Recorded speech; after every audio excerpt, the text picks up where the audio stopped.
Hello, yes, it is me. Sorry, my face wasn't focused before, but now it is and we're ready to roll. We are in a new space, which might be a little more permanent than whenever we move, I think.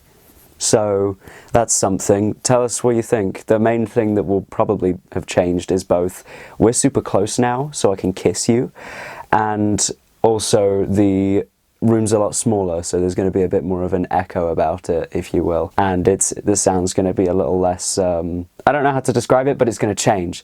So stick around for that, and if you don't, you will be punished.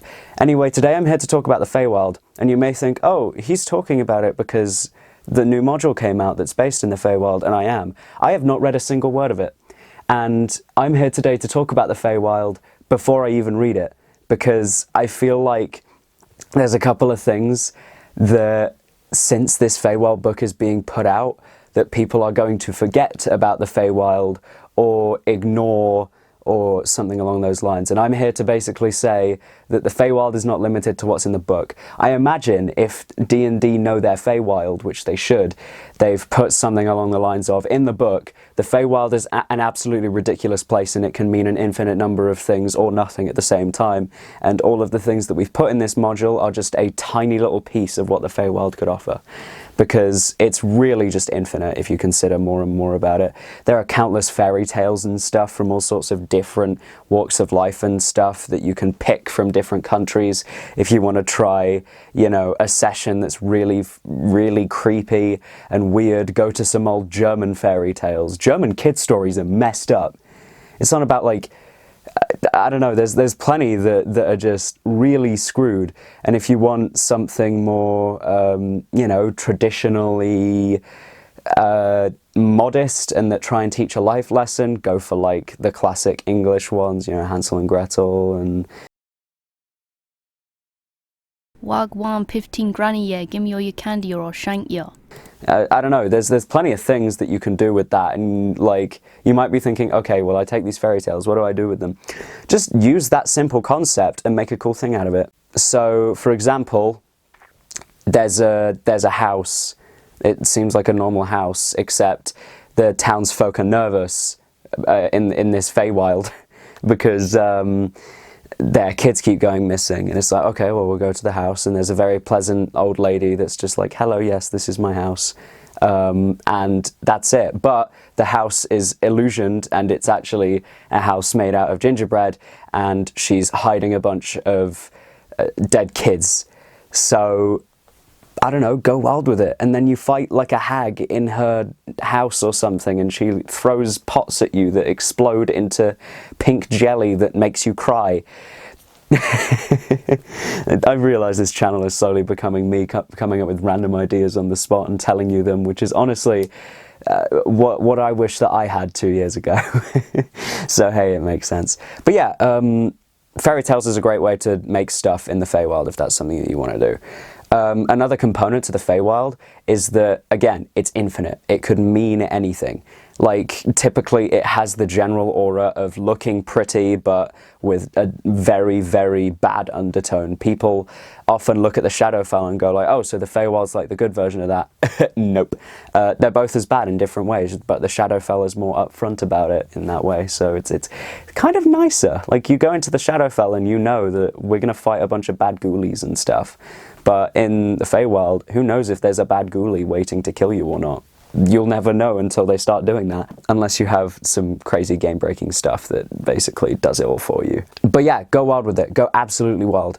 I'm going to give you a few ideas of things that I have used so far in a session that I've done running Feywild exploration. I had one random encounter that was rolled that basically picked a party member or an ex-party member entirely at random, which I say entirely at random. It was until they got the encounter and I'm like, right, I just want to do this specific character because I think it'll be fun. And it basically mirrors a weird, messed up version of them in a different way. Like, their character's still there. What they would do is still there, but there's some strange changes to them, like, I don't know, hollow eyes, maybe they're doing something that is in character but in an out of character way, and almost ignoring their previous existence and refusing to leave where they are. So it's basically like a really weird thing for the party to come across that they have no real solution for. If they attempt to fight them, then they have to fight one of their own party members slightly more buffed up in a few levels, which is really interesting to me. I personally didn't write down what did that. I just went, it's the Feywild. The Feywild did that. And it's kind of a part of the whole maddening, charming effect that the area has around.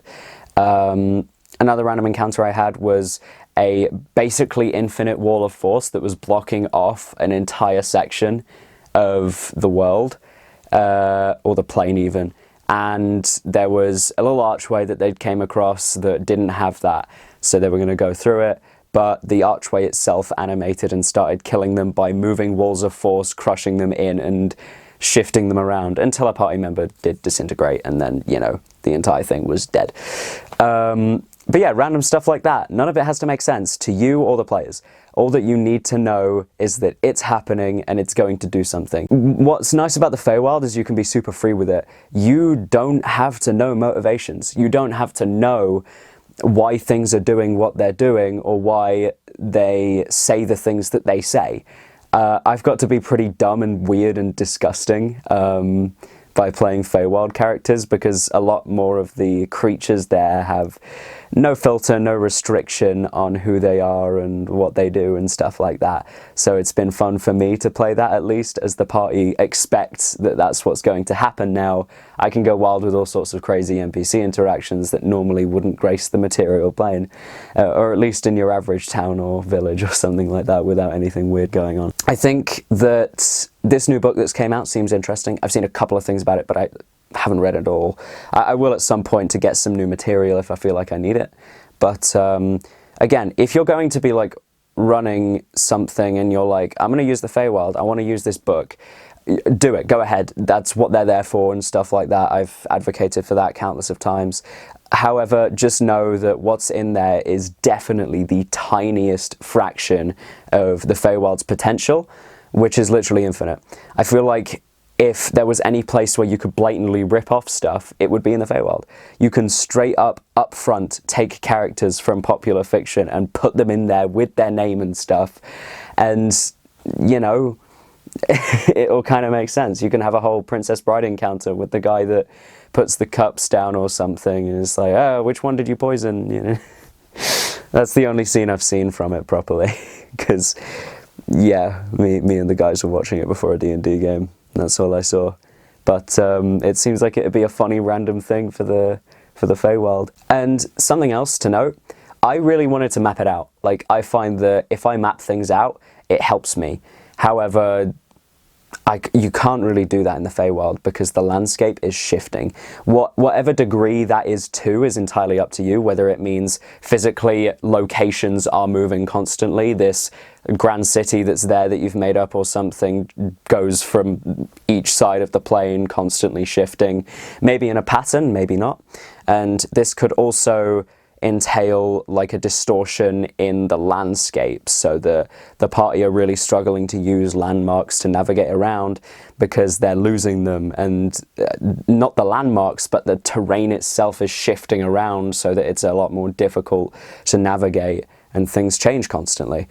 I had a random funny thing happen that's kind of like a landscape change, if you will, where our ranger had casted a plant growth spell and used it as kind of like a makeshift Leomund's tiny hut for the party, and just gone under there in a big old dome of plant.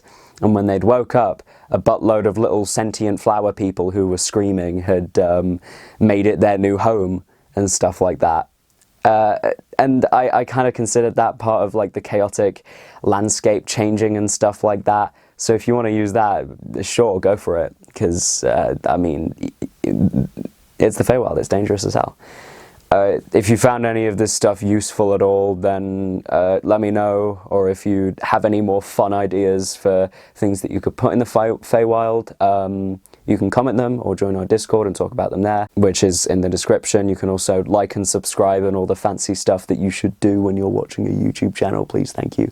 And yeah, it genuinely supports us and stuff and lets us keep making what we do, or at least incentivizes us to do so.